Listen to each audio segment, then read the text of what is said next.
One laptop, no team, no office, no product, just a brief. Build Binance in New Zealand from nothing. 18 months later, it had 350,000 customers and billions in trading, and Dubai was on the phone asking him to run Australia too.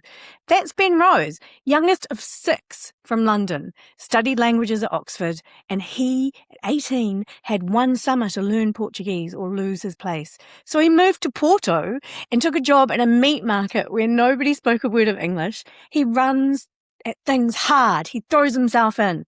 Today, he's head of financial services at AA New Zealand and teaching himself AI on the side by actually building with it. Coming up, how you build a market from zero, why he reckons everyone in a company is really in marketing, and the advice from a former Coca-Cola and Airbnb CMO that he's never forgotten.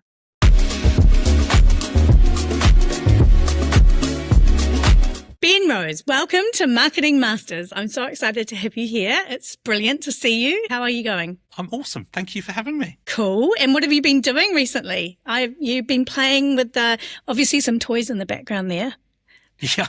Nerding out as always. But recently I've been playing a lot with Claude, with AI, with just getting my head around how it all works. I've sort of got to the point where the Bluffer's Guide isn't enough, and I need to get my hands on the tools. So I've built some web apps, and I'm experimenting at the moment with a podcast. So I've built an AI podcast at archieflux.com. That's the plug. But Archieflux is an AI podcaster, and we've got a bit of a workflow set up and some integrations, and it's interesting creating a weekly audio podcast with AI and a whole lot of other tools as well. It's been awesome. Very cool. And obviously doing lots of amazing work with AA and where you are now. So you grew up in London, because I can tell by the accent. Yes, and can't lose it. You didn't lose it. And you were the youngest of 6 kids, and you studied languages at Oxford, which is very, very posh, I have to say. Very impressive. And at 18, you had 2 months to become conversational in Portuguese, or you'd lose your place at Oxford. Yeah, that's right. Yeah, the way it works is you apply for a place, and they offer you conditional on you getting certain grades, so you get those. And they added another condition for me because I applied to learn 2 languages, Spanish and Portuguese, and I didn't speak Portuguese. So they gave me the place, and then said to me, but by the time you turn up on day 1 of your first term, you need to be conversational in Portuguese, otherwise your place expires. So I basically had the summer to learn how to chat in Portuguese. And so what did you do? What did you do to learn it? Where did you go? I ended up going to a place called Porto in the north of Portugal. A girlfriend at the time's cleaner, who was lovely, said to me, "We'll go and stay with my family and they'll sort you out." So I went and stayed with her family, and they lived near the Porto fruit and veg market. And I got a job down there. I walked down there speaking Spanish and hoping they'd understand me, and just about got through. I got a job as a porter in the meat market. So I spent about 6 weeks just doing that. And it was awesome because nobody spoke English. It was all in Portuguese. It was full immersion. And I just had to work it out and learn it. So I did. I got conversational. I got told that my accent was terrible and there was a lot of swear words that shouldn't have been in there, but it did the job. So it was a baptism by fire. And what does that say about you as a person? Is this kind of like a bit like your personality where you just throw yourself in? And what does that tell us about you? Yeah, I love doing stuff that looks really daunting. I love the feeling once you get through that and achieve it. I just love that feeling of, proving people wrong, proving myself wrong, doing the hard stuff. And so, going to Oxford was one of those things. It was really hard, and it was a big ask, and it took a lot of work, but super proud that I did that. And the same with, learning Portuguese or whatever. And it's something that sort of followed me. I've applied it to jobs. I always love doing jobs where there's a big problem or a challenge or something to build or something to fix or something to turn around. Those are the ones where I really enjoy it, because then you look back afterwards and you go, wow, we did that. What a time. Massive satisfaction for like getting to the top of the mountain. 100%. Yeah. And so you've spent, is it 25 years getting other people to say yes and to come along on the journey with you and to climb the mountain? it's been, whether it's customers and boards and regulators and teams, how did you hone your skills to influence people to come along with you? Like what did you do to be so good to inspire and to learn those critical skills? And what were the biggest lessons that you learned that you could share with us? So I think, and I'm certainly not perfect at it, but I've learned along the way through making mistakes and through working with really, really good people. And that's probably the biggest thing I would say to anybody is just work with the highest caliber of people you possibly can. And I've been lucky to work with some amazing people and some awesome companies and businesses. So I think the thing about influencing that I've learned is, it starts off with it's sales, really. It's putting yourself in your stakeholders' shoes, to understanding what drives them, what keeps them up at night, what they're trying to achieve, and then you work out where the crossover is between what you're trying to achieve and what they do. That bit in the middle, that's influence. So that's what I've learned over the years, and I certainly not always got it right, but I think I've got a bit better with it as I've aged just gracefully. Do you think that means that, because I'm kind of like taking it back to like you learning Portuguese in the market, and then like you've kind of done a career that taps into like marketing and finance, and you obviously, like me, are a nerd at heart and proud of it. And that is it that you learnt to speak that language of finance because you knew to succeed in marketing you needed to have that crossover? Yeah, it's exactly right. There's a fine line, and we'll talk about it later. Adapting and becoming, chameleon-like to your surroundings versus holding true to, your own values and who you are.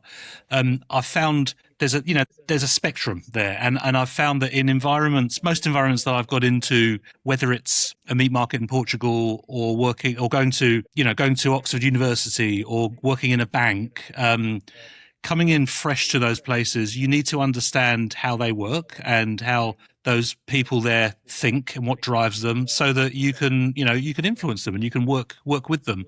So for example, early in my career, I was very much focused on advertising and marketing. And when I turned up at ASB Bank, for example, I very quickly realized that that's all very well, and that's one part of the mix of what makes a business successful. But actually, there is so much more. And the people in those other parts, whether it's product or sales or legal or compliance, they've got very different focuses to you, and you've got to work out tactically. You've got to work out what language they speak. You've got to work out what KPIs they are, but you've also got to work out what works and doesn't work in terms of your area of focus for them. And you got to make it a win-win. Everyone, people talk about a win-win. It's really, really important. You can't just have a view and go and tell people it and expect that they'll come along for the ride. So I think learning the sort of the codes and the languages and what drives different environments is really, really important. So when I went to again, using ASB as an example, when I went to the bank, I spent a good amount of time in the front line, in branches, in the contact center,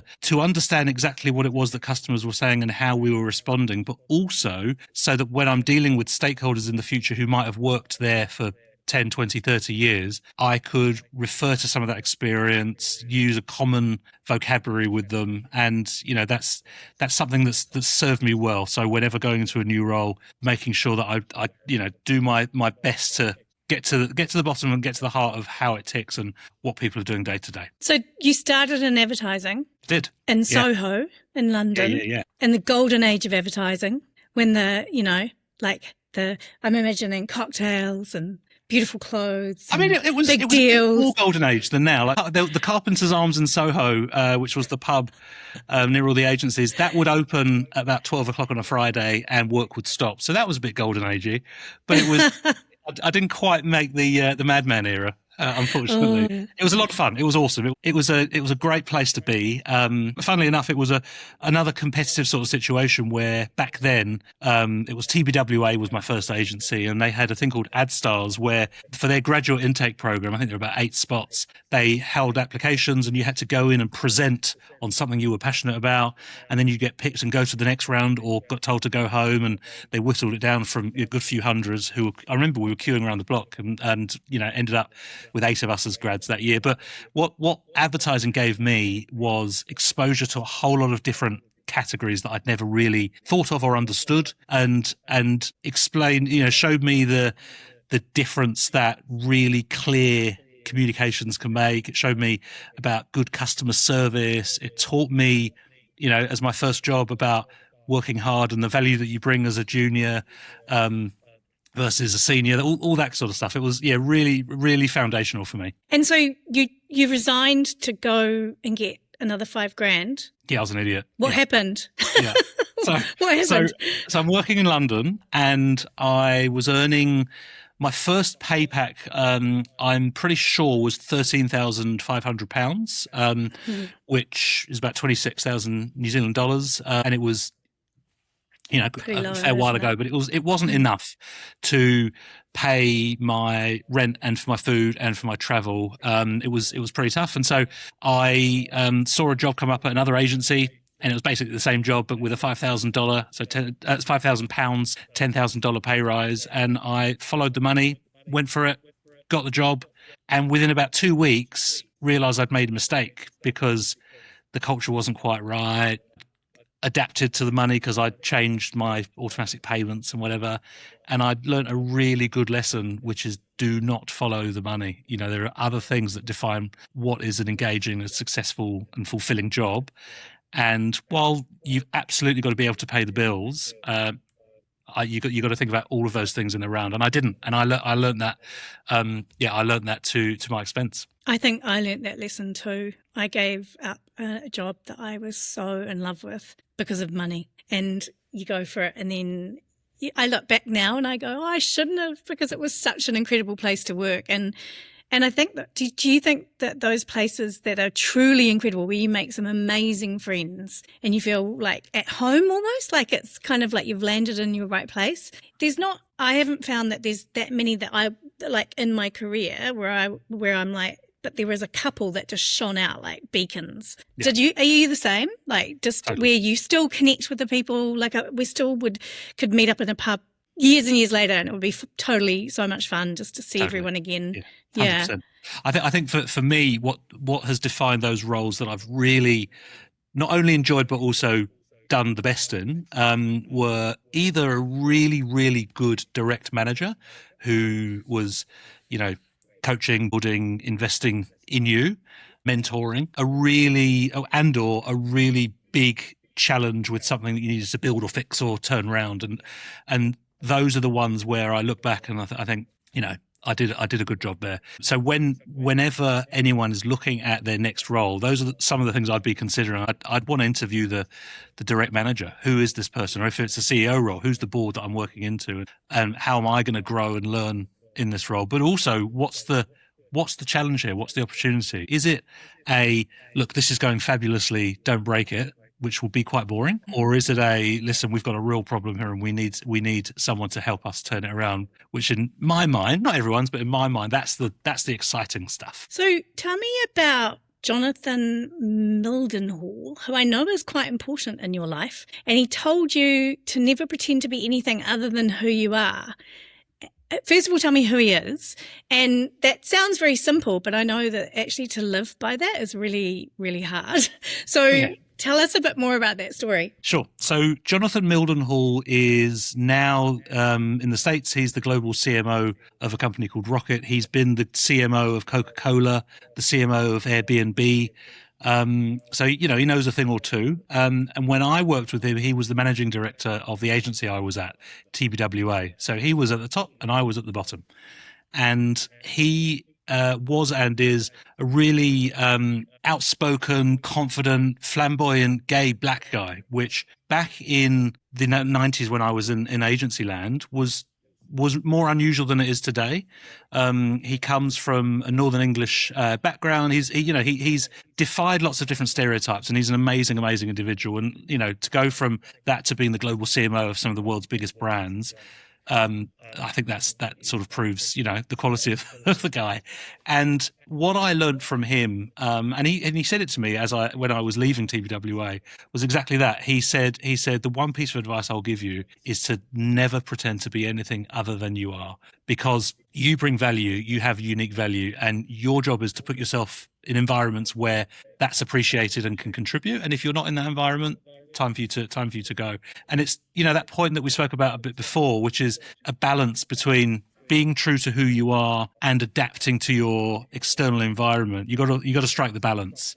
And I think there's a constant tension and there's a spectrum, but he really taught me that. And over the years, as I've got older and uglier, I've sort of learned the things I'm good at, the things that I'm not good at. And so when I'm, in a professional context, I'm pretty clear about, look, that's probably not for me. I'm not going to be your person for that kind of task project role, but that one over there, that's the sort of thing I can add value in. And I think it's really important to, as you go through your career, start to build a bit of a picture of what you like, what you're good at, so that you can put yourself in environments and projects and roles and jobs that are true to who you are. Because then, if you can be yourself and do what you're good at, you'll enjoy it much more. And do you find if you are really honest with who is employing you, and it's kind of that whole thing about like they're interviewing you, but you're interviewing them, that by being honest about what you're not good at, that acknowledgement, and then them still going, well, yeah, but look at all these other great things that you bring,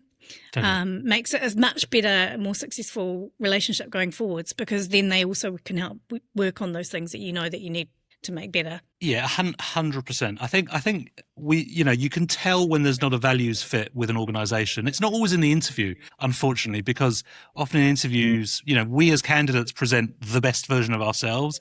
The company presents the best version of themselves. And when the two real company and individual get together, sometimes you go, oh, this isn't quite right. And so I in those situations, if you can afford to, and not everyone has, the ability to do that, but I think it's important to pull the pin sooner rather than later, because if there's a fundamental mismatch, it's unlikely to change much in the future. What does that look like when there's not a values fit, so that someone can recognize it? Like, does it feel like you don't feel appreciated, or you feel? No, I don't think it's that. I think it's when the way that you would do business, the way that you would treat customers is very different to the way the company would.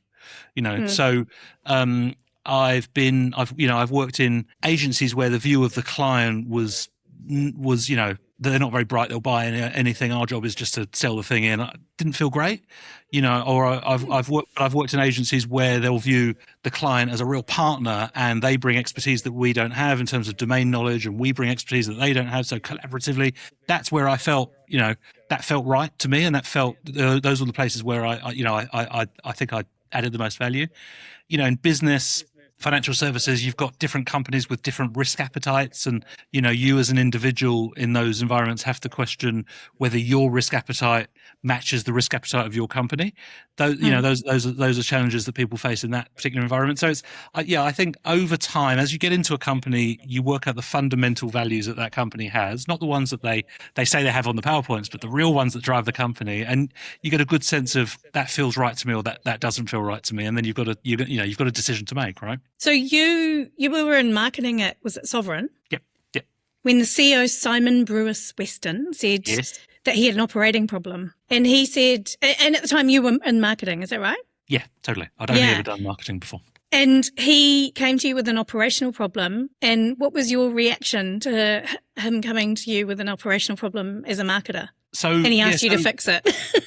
So Simon was he was an amazing leader. He did some really innovative things at Sovereign back then, and one of the things that Sovereign started to do was to sponsor a charity called the Hunger Project, and every year there would be a trip of people from around the business over to India, and it was a learning trip, and it was all about leadership. It was amazing, and I was really lucky to go on that and spend a bit of time with him, and we spoke a lot about the nature of leadership and what value leaders bring to organizations. And he started to challenge me around the fact that he said, well, you're not actually just a marketer, you're a leader. You're a leader of people. And as you get more senior, you're going to deliver through other people. That's leadership. And it really sort of broadened my mind to think about my career beyond marketing teams and marketing departments, and maybe look at, general management, and maybe one day even a CEO kind of role. And I can draw it back to that single conversation with Simon where he suggested that to me, and my first take was no, I'm this thing. I do this stuff. But the more I thought about it, the more excited I got, because I realized, early on in my career that marketing is an important part of the mix, but not the whole mix. And there are other aspects and elements that run, in a business that are super important. And there was an opportunity then, because of that conversation, to get some leadership experience in an area of the business totally different to what I was used to. And so I was head of brand, running a team of marketers, and there was a challenge in the business with a big operational division, 180 people. He just put in a guy called Pat DeMarini, who became a great friend of mine as the chief officer across that. And Pat needed a general manager to come in and help him really turn around the operational division, which was way out of my comfort zone, because it was a massive team with layers and layers that I wasn't used to. It was very quantifiable rates of success, so turnaround times and approval rates. There were underwriters in there. I didn't even know what an underwriter was.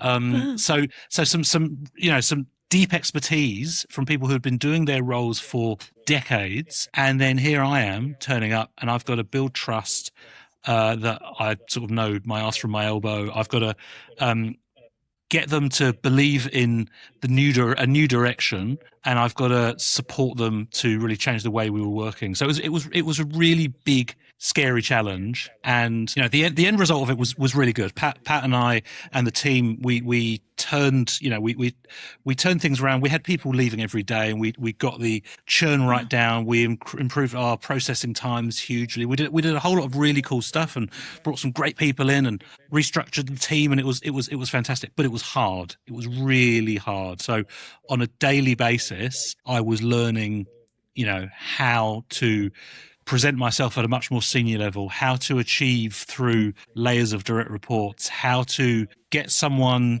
who has been doing their specialty for decades on board with this random guy from marketing who turned up. So it was really hard, but really transformational in terms of the organization, but also my sort of leadership journey. So what were the kind of lessons that you did learn that you could maybe share? Because you would have been going through a whole, I'm assuming you would have had to then pretty much get up to speed on the entire organisation. You'd have to identify blockers. You'd have to figure out how to remove those blockers. You would have been figuring out how to get everyone on the same page, like the rallying and the team, the bringing everyone together. So how that sounds huge. How did you do it? Like, did you have someone mentoring you, or did you just figure it all out? So I had Pat DeMarini mentoring me. So he made the real difference in that role. He was coaching, touring, really, really helping me grow as a leader in order to, deliver what we did. And I think that what I really learned there, and this is, a fairly senior role with a team of 180, is the importance of stepping back out of the weeds, thinking about the big picture, and working out what are the key drivers that are going to really, really make a difference to the performance of people, the experience of people, and the performance of the team. And there are three, and I learned it actually back at ASB. ASB, like all banks, have a really strong sales and service methodology, and they had a really simple approach to leadership, which is there are three key things that an individual or a team or an organization needs to succeed. And those three things are clarity, capability, and motivation. And I kept bringing it back to that, both on for my direct reports, for my leadership team, for my individuals, for our division. Did we have clarity on where we need to go, on where we're at, on how we're going? So that means, KPIs, that means reporting, that means holding accountable, that means measuring, and that also means focusing on metrics that matter rather than any metric you can pull. So clarity is the first one. The second one is about capability. So do the team have the skills and the tools they need to do their job?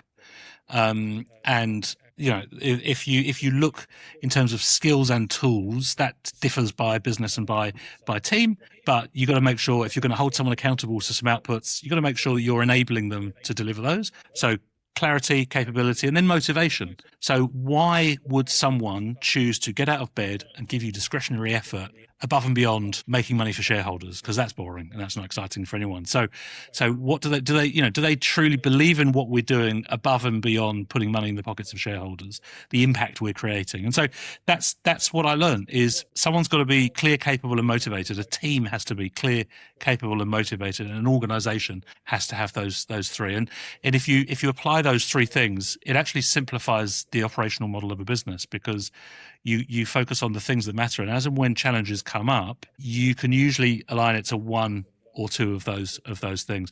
If you've got an individual or a team that doesn't have clarity, isn't capable, and isn't motivated, then you've got decisions to make, right? Or do you change the person or change the person? So that's what I learned, and it was really, really effective. Are there ways to motivate? Because I know people could be motivated by different things. So what are the things that you would be using to create that motivation? Apart from energy and your excitement and your clear vision, and but how do you kind of build that tight team? Like, what is that part to bring everyone together? Sure. And on the first one, I think it is really important to be really conscious and deliberate about how you turn up as a leader. That was something that I noticed very quickly. If I turned up with a face on because I'd had a difficult night or an argument with my wife, or the dog had pooed on the carpet or whatever, and so I was grumpy for the day, well, then that would start to spread to the team, and there would be that general vibe. So my job as I walked through the door was to check myself and make sure that I'm presenting how I want us to be as a team. And so I think that is really, really important. But in terms of, on an individual level, how to motivate people, it totally differs by person. And I've always tried with my team of direct reports to have, a really good understanding of them, not as the function they're working in, but as people. So what are they trying to get out of this? Where does this fit into their lives? And what's their career plan? So there's a practical thing that you can do as a leader, and lots don't do it, is to make sure that everyone who reports to you has got a really solid development plan, and that you're helping them grow in that. And so that together you've worked out, where does this role fit for you? Because then I can help you within that build those other skills that you need, or address some of those challenges that you have through that. But also, what do you want to get out? What do you want to get out of this beyond a salary? And so, for some, not much, and it's I want to clock in and clock out, and that's fine. Others are looking at a role as a step up to a bigger role. Others are looking at it as a way to learn business skills so they can start their own business. And what you can do as a leader is you can help shape not just their development plan, but their workload to support that and give them exposure to things that add value to them. Some people, for some people, it is about recognition and reward and those sorts of things, but it will differ. So, as a leader, you should only ever have 4 or 5 direct reports, and apart from exceptional circumstances. So, it's not impossible to learn who they are as people and what motivates them, and that's what I've sort of done over the years. So that's kind of like mentoring to inspire, as well as being a leader for them. Yeah. Do you think? Very often, if their development plan has somewhere to focus that isn't something that I'm good at or don't know about, then I think my job as a leader is to help them get to the person who can, and that might be within the organization. That might be, getting them to partner with someone in the company who's doing that thing or good at that thing. It might be external. It might be using my network to find a mentor for someone who. So for example, where I've had direct reports who are female and want to learn from female leaders about the challenges that they face that I don't face because I'm not that female. It's about connecting them with, awesome Wahine who I've worked with as mentors. So yes, as a mentor sometimes, but often as a connector and a facilitator. Yeah. And so that time, you said that whole period was quite profound in your career. What did you have to believe in first, the team or yourself, to really step into that whole new scenario? Well, I'm a real Kool-Aid drinker, and I was head of brand, right? And so I really, really bought into, and still do, the value of insurance and life insurance. I know it sounds nerdy, but when you work at insurance companies, you see the claims that come through, and you see someone in an awful situation that you would never in your darkest days imagine that someone would have to be in, and you would see the products that you had contributed to making a real difference, whether it's, someone's bereaved and they were able to stay in the house by paying the mortgage, or someone had a terrible sickness and they couldn't work and they needed to keep going and paying the bills, like really big stuff. So believing in the sort of mission of the organization and of insurance for me meant that when I looked at the sort of brass tacks of the role, which was getting policies processed faster and making sure that our advisors were happier and sales were working and all that sort of thing, I saw that as a means to an end, because I was and still am really passionate about the fact that New Zealand's underinsured in general. So I thought, well, if I can do a good job here, and if my team can do a good job in each of their areas, then actually we can make a dent on something that's a bigger problem for New Zealand, and that's really exciting. So I've always needed that kind of North Star. Why are we doing this above and beyond making our shareholders rich? Because that's awesome for them. That really helped. Yeah. So it's not for you or necessarily the team. It was for the customer, for the person who is going to be. You wanted 100%. To make a real difference. Yeah. Yeah, 100%. I was motivated, selfishly I was motivated by learning new stuff and being challenged and being able to achieve things that I didn't think I could. That was, that was cool. But what sort of drove me through, and this was really instilled into me by both Simon and Pat, was, if we can do a better job here, if we can make it easier to get insurance, if we can make it easier for people to understand what cover they've got, that sort of thing, that's meaningful. That is meaningful. Yeah, I agree. I've seen it firsthand. Yeah. So tell me about Binance, because that was a period where I think it might have been before you joined the New Zealand operation. I had been a customer of Binance's, and you came to New Zealand. You were in New Zealand and you launched Binance New Zealand, which was completely new in this market, wasn't it? And then you grew it to 330,000 customers with 4.5 billion in trading volume, which is we did, yeah, insane.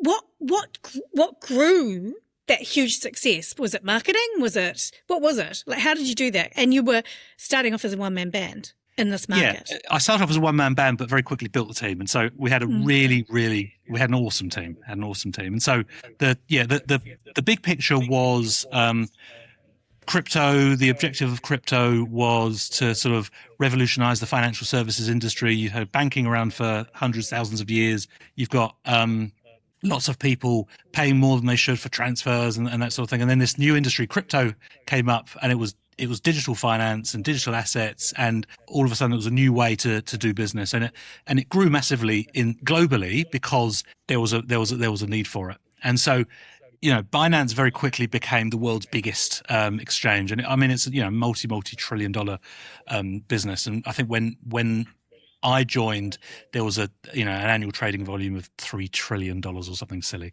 And so they wanted to launch in New Zealand. And so I thought that I found that really exciting, because I'd spent COVID, like lots of people did, researching into crypto and went down the rabbit hole. NFTs. All that right into it. Yeah. And so, yeah, they advertise, we're looking for someone to be employee number one and build a New Zealand business. And I thought, wow, that'll be really exciting. Bringing a big global brand to this country, doing something in a category which hasn't had a lot of innovation over the years, starting from scratch. That's going to be a challenge, but fun, and bring together a lot of the things I've done over the years. And so I put my hand up for it, not thinking I'd get it. And then I bloody got it. Amazing. Actually, the interview process was terrifying. It was. I'm pretty sure I had about 12 interviews with people from all sorts of countries who were much smarter than me. But anyway, I got it. The job was, right, you're now a bloke with a laptop. You now need to work out, what do we need to do to get registered as a financial service provider? We need to build out a compliance framework. We need to have a marketing team. We need to have operations. We need to decide what products we're going to offer. All of that. And so pretty much that's what I did. Started off went to regulators to understand the requirements, and from there started to build out the program, built out the team, brought in some people who I'd worked with before, because you know what New Zealand's like, you know who's good, and we got to work building the business and getting it registered. And in order to have a financial service provider registered, you've got to have an office. So we rented an office. Once you've got that, if you want to go and get different services, you need to have a compliance framework. So we hired compliance. Then once you're ready to start promoting, you need to have a marketing engine. And so we built a marketing and a comms team. We worked with 1+1, a PR agency, to build the profile. And I've never worked so hard or fast in my life. But we did. We built it from scratch to 350,000 customers. 350, wow. It was super exciting. It went so well that in the end, I got a call from Dubai to ask me if I would like to go and run the Australian business as well, and did that for a year too, which was a whole other story. But super exciting. And so, what like bringing it back to marketing just for a minute? What were the tactics and the things that you did to get those customers so quickly? Because that's a new brand in a new market for them. What were some of the amazing lessons that you could share? So there was no magic in it, right? It was mapping out who the stakeholders are that you need to influence, and then having an appropriate tactical plan for each of them, and just driving it relentlessly. So from a stakeholder point of view, corporate-wise, there were financial media, there were regulators, there were politicians. So we had to have a plan around that.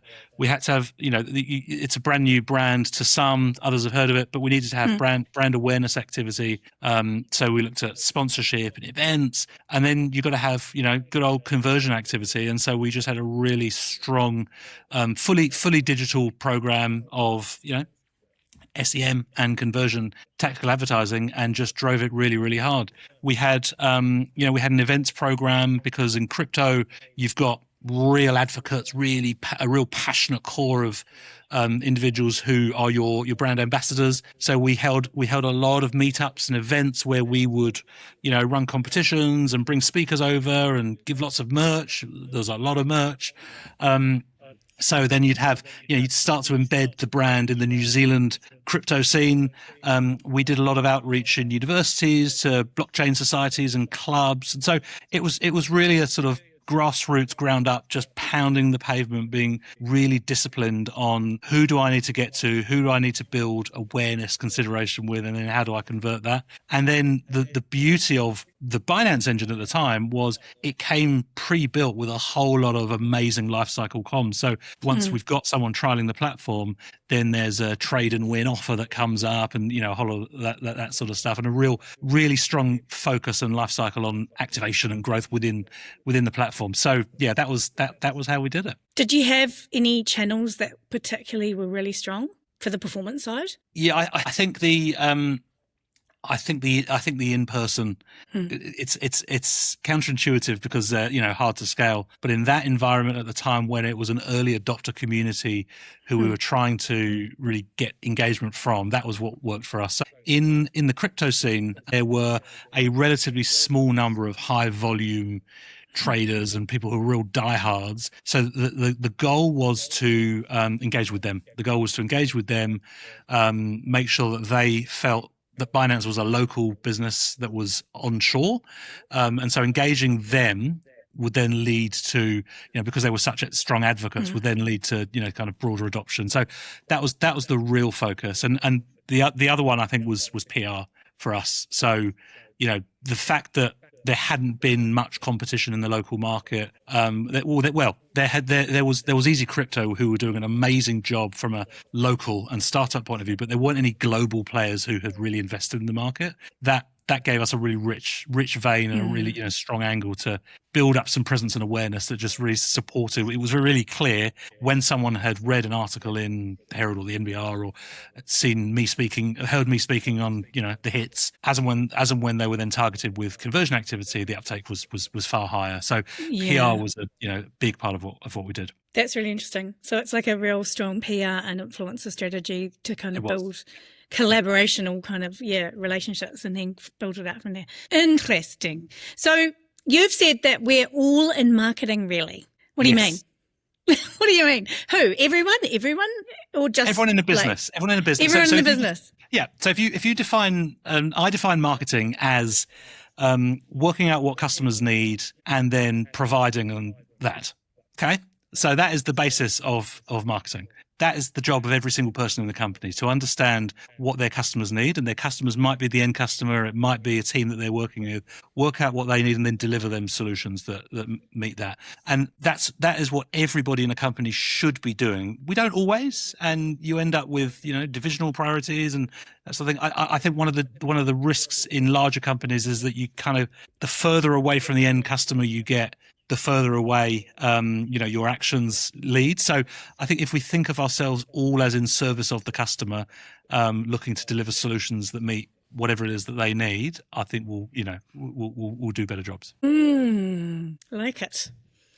And so I just want to riff off all of the places where you've worked with large teams. There's like how many? Like I know NIB, there's Binance, there's AA. Then ASB, Sovereign.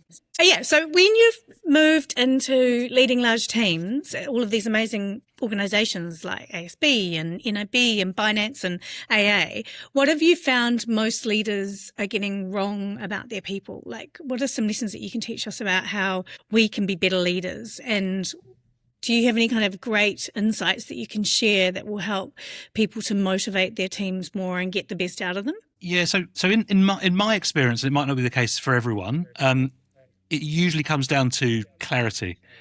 So very often teams don't have clear objectives, or they have too many, which is just as bad. So making sure that we as a team are focused on this specific set of outcomes, first of all, and here's how you as an individual contribute to that, so they can see a direct line between those things. And so you can't do that with 15 objectives, because who knows what difference I make to any of those. So I think that's the first one.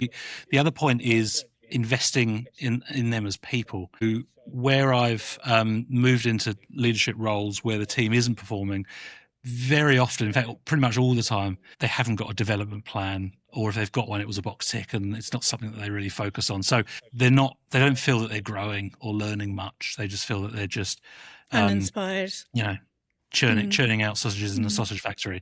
So if you can, number one, define what success looks like for us and the role that you've got in it, and number two, make sure that they've got a really good plan for developing as an individual. Those two I've found have been the difference. And when I've got into roles where the team isn't quite succeeding as it might, those are usually the missing ingredients. Do you find, because I find it really interesting in the career that I've had, we look at the KPIs across the organisation, and I can never quite understand when you start to talk to like the product team versus the marketing team. Often the KPIs are very different, and you'll have is that a thing that happens often in many organisations? I don't understand why we don't all have, like you say, the same objective, all leading up to one thing. And so that you don't have this weird tension that comes up between inter-departments where they're on a mission to do X, Y, Z and marketing's on a mission to do A, B, C. And so then when you're trying to agree on what the real true focuses are on what's developed as a product versus what you're marketing, there's this weird kind of, have you seen that tension where, yeah. 100%. So very, very often the bigger a company gets, the more that will happen. Because in the smaller companies, it's really easy. There'll be a founder or a leader who says, here's what we're doing, and everyone gets in behind and we get it. But as you start to get bigger and you have different teams and layers, and you get those sort of disjoints. And so if I think about places that are doing it well, so AA, where I am now, would be one, ASB would be another, NIB as well. You've got a very clear strategy from the top. So that's from the board and the CEO who are aligned on it. And then that flows directly down. And not only have you got a strategy and have you got KPIs, but they're monitored, reviewed, and people are held accountable to them. That's the biggest difference. So banks and insurers are really good at that stuff, because that's just the discipline they've built. The detail. Yeah, totally. The devil's in the detail.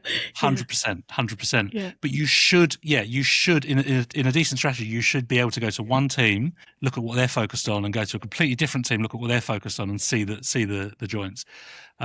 Yeah, so that's, I think that is usually, it's driven from the very top, but it has to continue to be driven by every single layer. And if it's not, that's when they start to diverge and people go off in random areas and you get that sort of tension. Weird tensions and disconnects, yeah. So where you are now, AA, 100, and is it 120 years old? 123. 123 years old. Yeah. That's insane. Amazing, that's a crazy amount of time. I mean, New Zealand isn't even that old.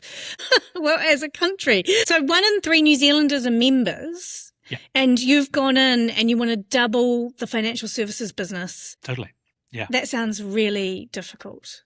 Exactly. I know. Yeah. You just have this running theme in your career of crazy objectives and impossible tasks. We've got secretly, it shouldn't be that hard. We've got an amazing brand. We've got really good products, got really good people, but it's a challenge, right? It's a challenge. So yeah, the thing that I got really excited about, and I'm still excited about, is you've got this brand which has been around forever, but the reach is massive. The potential opportunity is enormous. You've got over 2 million customers and members around the country. So, almost half. And we've got these financial service products, which are really, really good products. And they've got a really, central role in the organizational strategy about helping make us relevant, keep us relevant and helping keep us sustainable. So the better my team and I do in financial services, the better AA members do, which is awesome. So we got to really grow it, and there's real mandate from the business to do it. So last 6 months we've launched 3 new products in 3 different categories.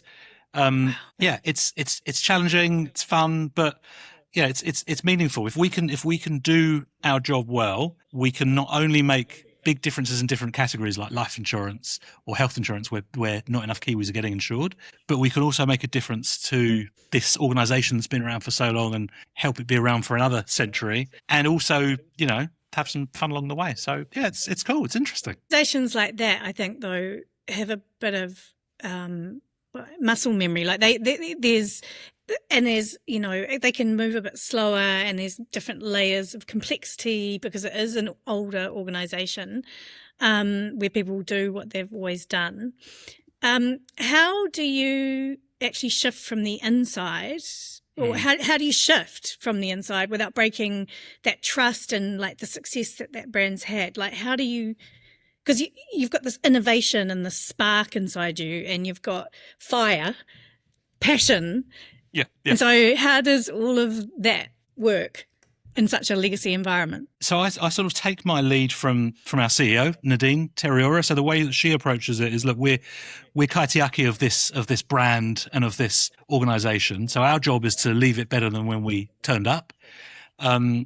And part of that is making sure that you don't damage the brand. And so in terms of innovation, there's a balance, right? There are certain things that we're gonna push for. There are other things that we're probably not going to be on the bleeding edge. We're going to let others go first and see what works, what doesn't work. So there is always that sort of balance. I think the thing that you get in big organizations that you don't, and I've worked in startups and scale ups, the thing that you get in big organizations that you don't in those smaller environments is momentum. You've got the momentum of all of that history. You've got all of that expertise around you.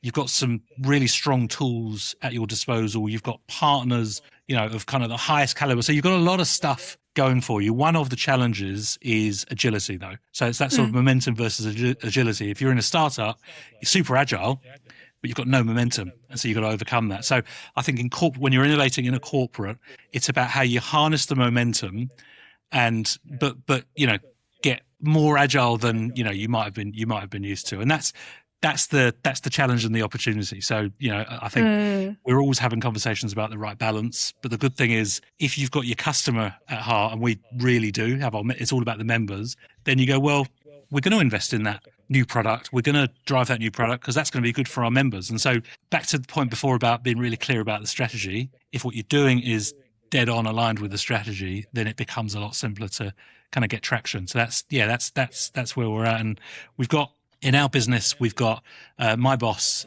Mark Savage. He runs our enterprise strategy, and we've got a really clearly articulated strategy of this is what we're here to do.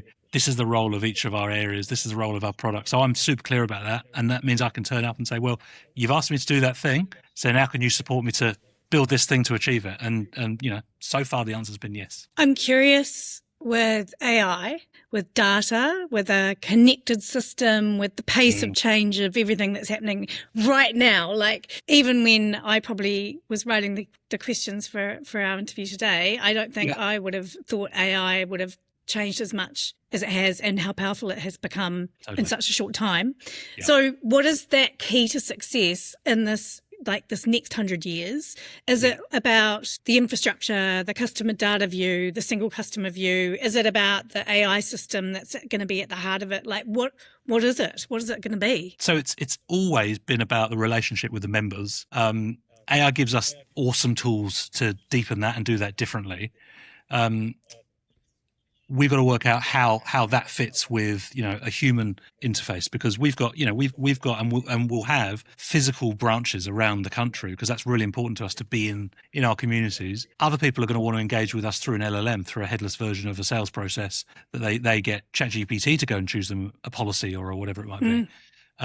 But we're going to be servicing people's cars in our auto centres in person. So there's a real mix across everything that we do. So for us, it's about understanding how and where and when we can plug in automation and digital experiences, but when people want to step out of that and have a discussion with a human being. So in financial services, that's a conversation that lots of businesses are having at the moment. What's the role of advice or not advice? What's the role of LLMs, websites, humans?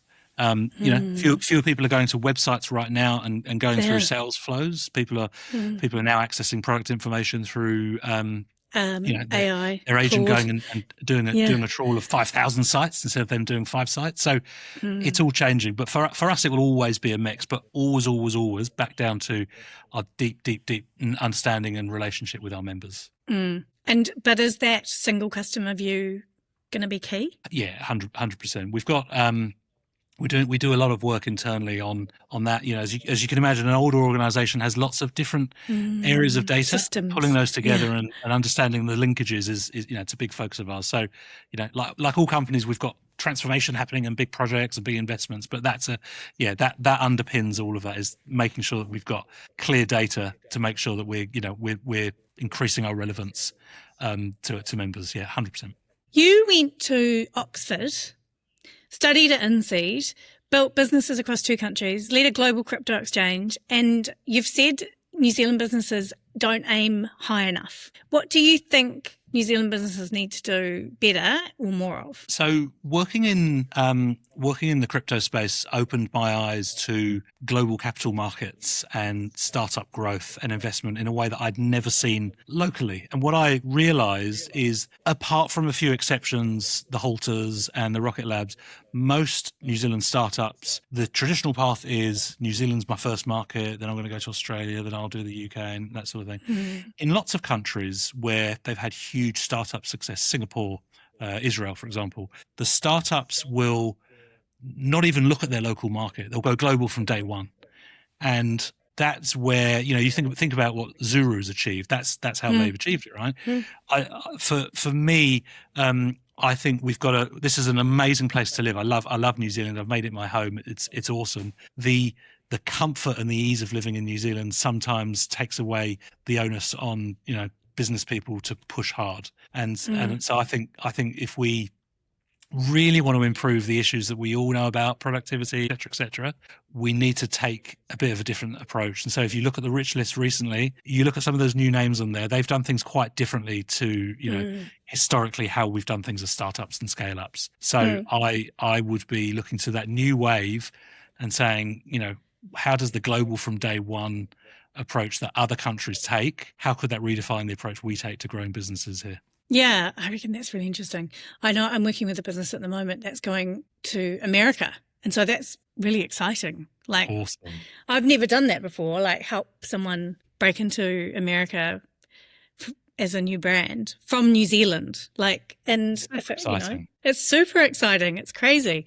But yeah, I think you're right. It's like we think we have to prove ourselves in our own backyard first, but actually the opportunity could be so much more in even Australia. 100%. If we were willing to, what I realised during running ANZ for Binance, based in Auckland, I realised, you can you can do business with anyone anywhere. If you're prepared to get up in the middle of the night and you've got a decent internet connection, being here is not a problem at all. Yeah. It really isn't. You can get on a flight to go and have key meetings, and crypto businesses, they're fully remote. People are traveling all the time. People are working remotely. You can do a lot from the comfort of your own laptop. And so I think we can get rid of that excuse and start to look at broader markets for sure. Totally agree. What about AI and how mind-blowing and incredible it is? And it's removing, I mean, I honestly, it scares me. I am a little bit scared for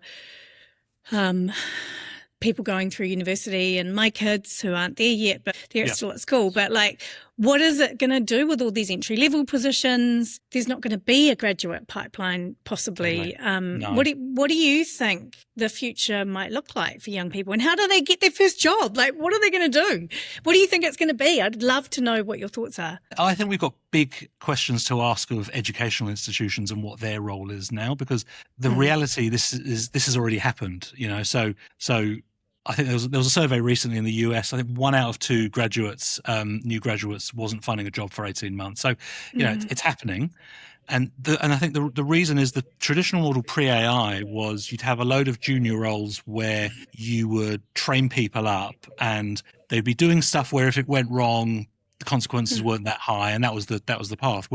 Whereas a lot of that stuff now you can automate and get done by AI, which shareholders like in the short term because staff costs go down. The challenge then is what do these young graduates do? What do these younger people out of school do? Because universities and schools are preparing them to go and learn skills. They're and be a graduate. Go into job and learn skills. So maybe the role of education is actually building you up so you've got domain experience, and so I can get hired as a mid-level person in the future rather than as a junior. And I think that's something we're going to have to change pretty quickly. And if we don't, people will just build their own businesses and stop relying on companies. I think the interesting thing in the short term is the difference that AI comfort is making for mid-level employees. There was a PwC survey in the US a couple of weeks ago.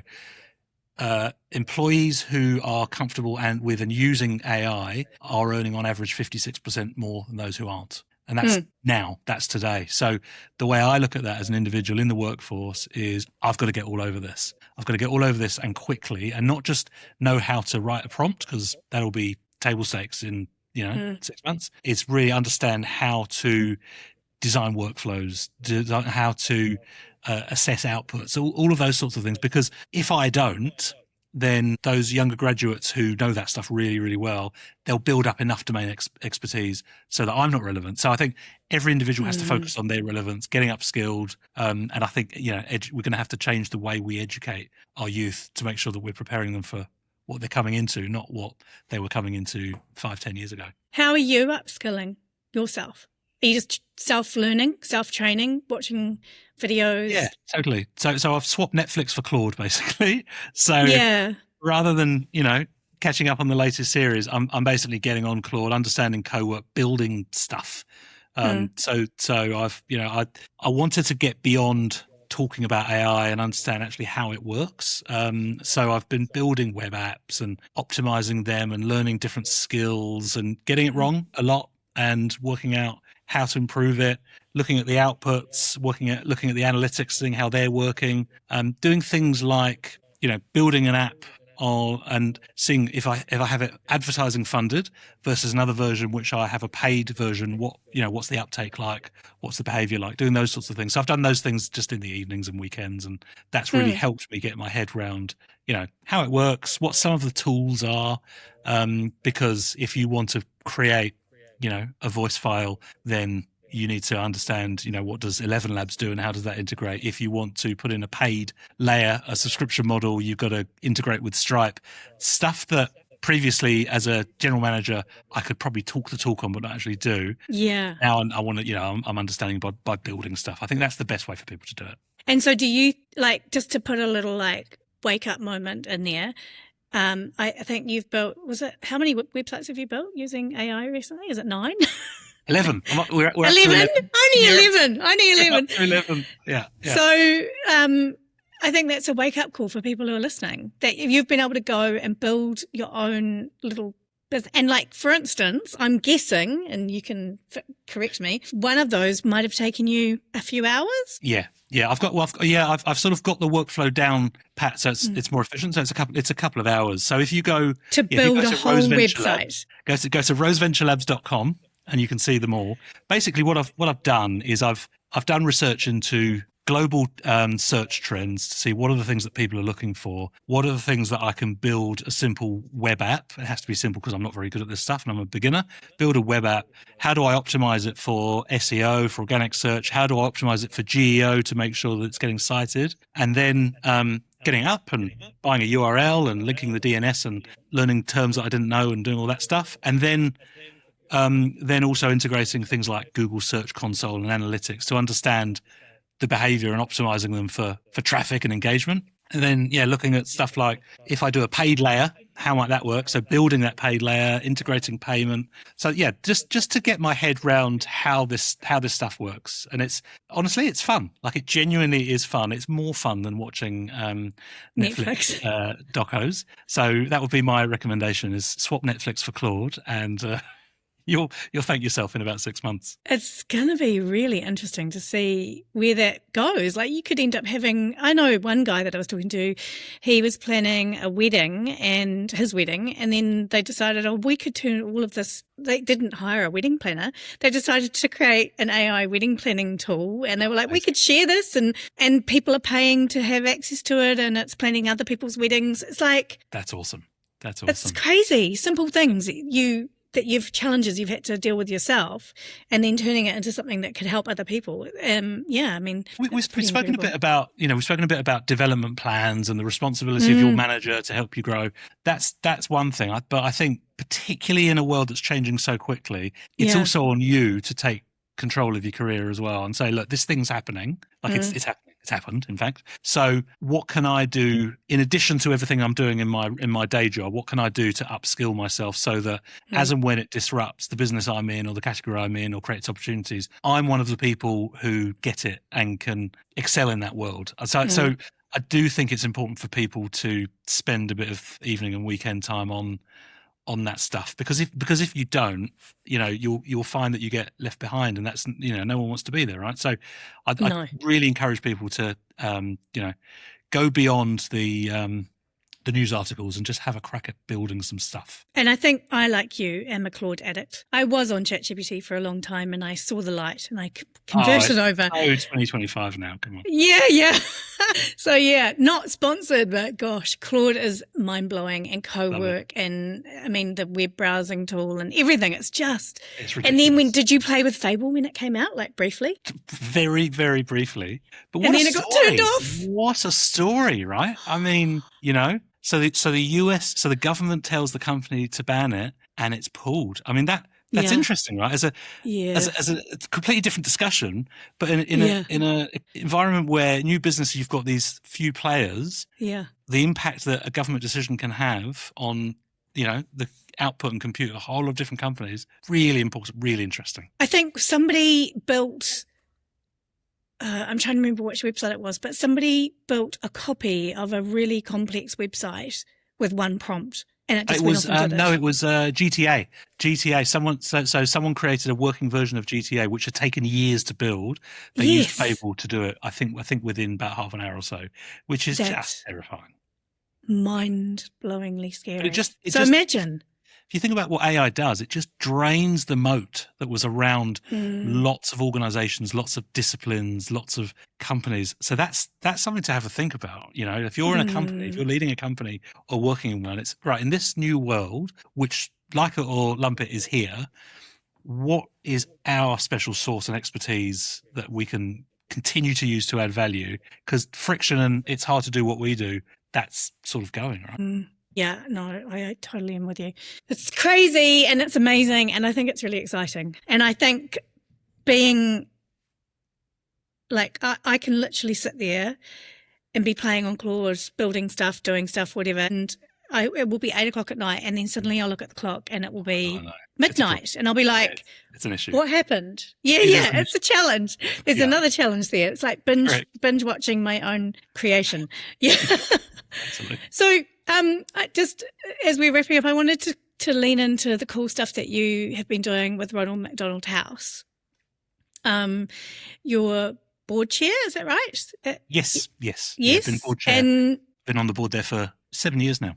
Amazing. And so I think that's a really amazing part of who you are and what you do as well, because of what you would have seen and what you're helping families to get through at their most vulnerable time. What has that role given you that no commercial role has ever been able to? So outside work, I'm a dad and I've got 3 gorgeous girls, and one of those gorgeous girls had some real health issues, and we spent a lot of time in hospital. And we really benefited from the Ronald McDonald family room at Starship Hospital. In fact, it was what meant I could keep my job while she was going through that, because there was somewhere for me to go and do calls, and somewhere that we could get breakfast, and somewhere we could have a break from the ward. And so for me, the opportunity came up to join the board when I was involved with them at NIB. And for me, it was, you've built some skills through your career, the ability to apply them and help families going through really, really tough times that you just can't imagine some of the stuff that our families deal with. Like, it's the worst time of their lives very often. The ability to be able, in a very small way, take what I've learned and use it to help scale that and grow that. Has been a real privilege. And so, yeah, we've got houses all over the country. We are looking at building new ones. We've got land in Dunedin. We've got the stuff that we do it's not just houses. We've got a place for people to stay. The idea is to keep families close when their child's in hospital, because you get better health outcomes that way. But it's not just a place to stay, it's somewhere to stay. We've got a school in-house in Auckland to look after the siblings while their siblings are on the ward. It's about food, community. And so, yeah, that's been a real privilege, an honour for me, and a way to, take my skills and apply them for something that's really meaningful. And that, when I finish up my time on the board, I'll be able to look back and say, I made a difference there. That's so cool. I don't know how you have time to do everything. It's just nuts. All of your work that you're doing in your day job, the cool stuff that you're building on Claude, the stuff you're doing with Ronald McDonald House. I mean, my gosh. And you've got 3 daughters. Very, very understanding wife. I've got a very understanding wife. But also, if you think about it, you've got quite a lot of time in the day. Even, I've got 3 kids, and so it's not the case that I don't have things to focus on. But, there's a lot of time that you spend just like doom scrolling or flicking through Netflix. So I've just learned to sort of try and use that a bit more productively. So cool. It's so cool. I think you must be, I would position you as one of those lifelong learners. Like, you never want to stop learning. Like, you just want to constantly feel like, and it's like you're almost looking at the world with these fresh eyes, and it's not even, you have incredible experience, and you obviously amazing at helping to make success of complex situations and do the hard grind. But it's also, I think, that being open to relearning everything. Like, you literally, I think if I look back over everything that you've told me about, it's like you constantly are throwing yourself in the deep end and then like learning a heap of stuff really quickly, but with the goal of being successful. And it's like you just keep putting yourself in that situation again and again and again and again, which is so amazing that the energy that takes. You must have. Yeah. I like the way you put it. I'm probably just a glutton for punishment, but I think the way you put it's more articulate. I like that. I'm going to put lifelong learner on LinkedIn. You have to endorse me. Yeah, definitely. So to wrap it up, Jonathan Mildenhall told you to be yourself, and Simon Brewers-Weston told you that you're a leader, not a marketer. 25 years on, if either of them hear this interview, what would you want them to know? Because they obviously had a really big influence on you. I want to say thank you to them. I want them to know I was one of thousands and thousands and thousands of people who they would have influenced over their careers. But taking the time to invest, even in a conversation or in a bit of direction, had a meaningful impact on a whole life. And that's something I think they should be very proud of, because you take the conversation we've had, and I'm sure for both of those men, you could multiply that by 5,000. There'd be other people who also took learnings and benefited. So, yeah, it would be thanks. Aw, I hope they do get to hear it. We'll have to put a little clip out and tag them. Yes, you should. And for the listeners who are listening today, what would you like to leave them with as like your last piece of wisdom?